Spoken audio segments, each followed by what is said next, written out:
ये तो 0.1% धूल है, 99.9% धूल तो आपको वीडियो को लास्ट में दिखेगा। Let's go.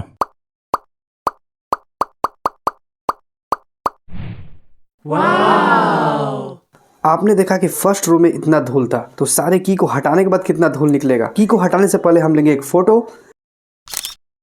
इस धूल को देखकर आप क्या कहना चाहेंगे कमेंट में बताइए। मैंने जैसे जैसे की को कीबोर्ड से निकाला था वैसे वैसे साइड में रखा था ताकि की को ढूंढने में परेशानी ना हो। आप की को हल्का सा ऊपर खींचोगे तो आसानी से निकल जाएगा। इसमें ध्यान देने वाली बात यह है कि आप स्पेस बार को जब निकालो तो ध्यान से निकालो, हल्के से प्रेस करके, क्योंकि उसमें एक छोटा सा पिन लगा हुआ होता है। अगर वो टूट गया तो वापस लगाने में प्रॉब्लम होगा। इसके अलावा शिफ्ट की के नीचे भी पिन लगा हुआ था। अब बिना देर किए फटाफट से सारे की को कीबोर्ड से अलग कर सकते हैं।